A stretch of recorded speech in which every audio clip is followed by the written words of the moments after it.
ఇక్కడ నుంచి మనకు స్వామివారి యొక్క శిఖరము సుదర్శన చక్రము సుమారుగా 59 అడుగుల ఎత్తులో 12 అడుగుల శిఖరము మనకు దర్శనమిస్తుంది. సుదర్శన మహాజ్వాల కోటి సూర్య సమప్రభ.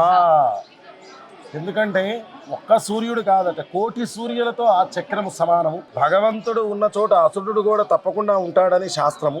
అలాంటి అసురులు ఇక్కడ ఎటువంటి పరిస్థితుల్లో ఇక్కడికి రాకూడదు, దుష్ట సంహారం జరగాలి అని చెప్పి ఆ శిఖరాన్ని ఏర్పాటు చేయడం జరిగింది. రత్నాలు ఎన్నో ఉంటాయి, కానీ నాణ్యమైన రత్నం అతి తక్కువ ధరకే లభించే ఏకైక సంస్థ 6JVR.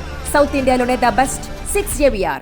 ప్రతి ఒక్కళ్ళు కూడా దేవాలయంలోకి రాగానే మాడవీధుల్లో నుంచి ఆ శిఖర దర్శనం చేసుకొని ఆ తదుపరి శ్రీనివాసుని దర్శనం చేసుకోవాలట. అంత విశిష్టత ఆ శిఖరం. బంగారు సుదర్శన చక్రం.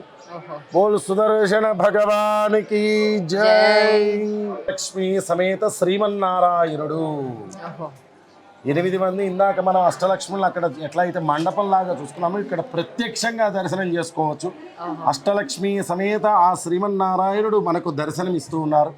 ఇటు పక్క దీనికి తులాభారము. మామూలుగా మానవుల జీవితాల్లో నవాంశంలో ఎన్నో బాధలు కష్టాలు అన్నీ ఉంటాయట, పుట్టుక దగ్గర నుంచి చివరి వరకు కూడా. ఆ భారాలన్నీ తొలగించుకునేదే ఈ తులాభారము. మన యొక్క అంటే భగవంతుడికి ప్రతినిత్యము చేసేటువంటి ప్రసాద కైంకర్యము ఏదైతే ఉందో, ఆ బియ్యము కానివ్వండి, నెయ్యి కానివ్వండి, బెల్లము కానివ్వండి, అలాగే చక్కెర కానివ్వండి, దానికి ఉపయోగించేటువంటి యాలకులు కానివ్వండి, వాటన్నిటితో ఆయన మనము తులాభారం చేసుకొని ఆ ద్రవ్యాలని స్వామికి నైవేద్యంగా సమర్పిస్తే మనకు ఉండేటువంటి నవగ్రహ దోషాలు కానీ, ఏదైనా సరే విద్య చదువుకునే వాళ్ళకి విద్యలో ఉండేటువంటి దోషాలు, అలాగే వివాహం కాని వారికి వివాహ దోషాలు, సంతానం లేని వారికి సంతాన దోషాలు అన్నీ తొలగిపోతాయని చెప్పి ఈ తులాభారము ఒకసారి. ఎందుకంటే ప్రతి ఒక్కళ్ళు ఈ తులాభారం చేసుకోవాలని కోరికతోటి అందరికీ అందుబాటులో ఇక్కడ ఏర్పాటు చేశాం. తులాభార రమణ గోవింద గోవింద. ఇప్పుడు దేవాలయానికి మనకు వెనక భాగంలో ఉన్నాము. మామూలుగా రాజగోపురానికి 4 వైపులా వాసుదేవ, సంకర్షణ, ప్రద్యుమ్న, అనిరుద్ధ అని 4 ఉంటారట. అట్లాగే దేవాలయానికి స్వామి చుట్టూ కూడా 8 వైపులా 8 బలిపీఠాలు ఉంటాయట. మనం గమనిస్తే ఇంద్ర, అగ్ని, యమ, నివృత్తి, వరుణ, వాయు, కుబేర, ఈశాన అని చెప్పి 8 వైపులా 8 బలిపీఠాలు. ప్రతినిత్యము కూడా స్వామికి పెసరపప్పుతోటి బియ్యముతోటి తయారు చేసినటువంటి ఆ సాదాన్ని నైవేద్యంగా ఆ బలిపీఠాల మీద సమర్పణ చేసి అర్చక స్వాములు ఉదయము సాయంకాలము 2 పూటలా కూడా బలిహరణ చేసి ఆ యొక్క భగవంతుడికి తృప్తి అనేది జరగాలి అంటే ఈ బలిహరణ చేయాలని శాస్త్రమట. అలాగే ఇప్పుడు మనం దేవాలయానికి ఉత్తర భాగానికి వెళ్తున్నాము. విమాన వెంకటేశ్వర స్వామి మనకు ఆ పైన దర్శనమిస్తున్నారు. భోగమూర్తి అని శాస్త్రంలో మనం చెప్పుకుంటాము.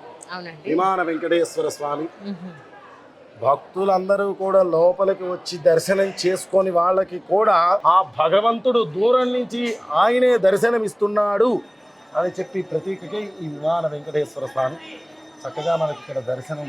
ఆయన చూస్తే కనుక బంగారు వెంకటేశ్వర స్వామి మాడవీధుల్లో కాదు, చుట్టుపక్కల ఎక్కడ ఉన్నా కూడా ఆలయం కన్నా కూడా ముందుగా ఆ స్వామి దర్శనం చాలా ముఖ్యము, చాలా ప్రీతి. అట్లాగే అద్దాల మండపం. అంటే ఏంటండి అద్దాల మండపం అంటే? అద్దాల మండపం అంటే రంగనాథ స్వామిని ప్రతినిత్యము కూడా ఆ స్వామిని శయనోత్సవం ఏకాంత సేవ అప్పుడు ఇక్కడికి తీసుకొచ్చి చిన్న ఉయ్యాలలో ఆ స్వామిని ఇక్కడ ఏర్పాటు చేసుకొని ప్రతినిత్యము కూడా అల్లారు ముద్దుగా లాలిపాటలు పాడుతూ ఆయనకి దర్శనం చేస్తూ ఏకాంత సేవ చేస్తామట ఈ అద్దాల మండపంలో. అంటే తన ఛాయే తనకు కనపడుతూ భక్తులందరికీ కూడా 10 రకాలుగా దర్శనం ఇచ్చేవాడే ఆ భోగమూర్తి శ్రీనివాసమూర్తి. అలాంటి అద్దాల మండపం. అట్లాగే ఇక్కడ మనకు మనోభీష్ట పలకము.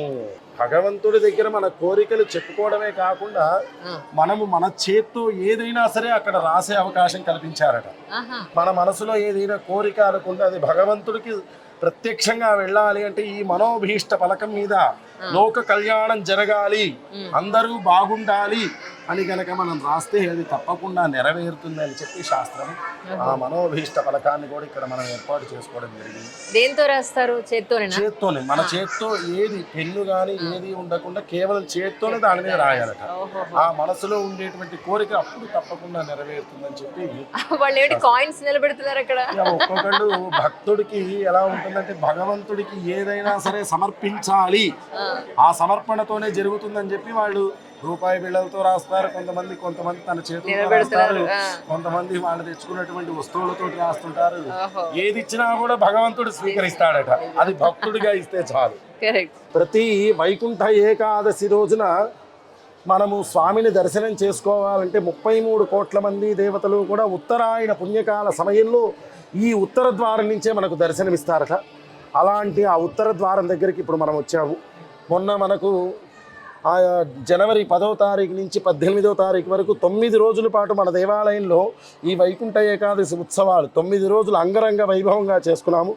ప్రతిరోజు సుమారుగా 80,000 నుంచి 1,00,000 మంది జనము మనం దర్శనమిచ్చాము.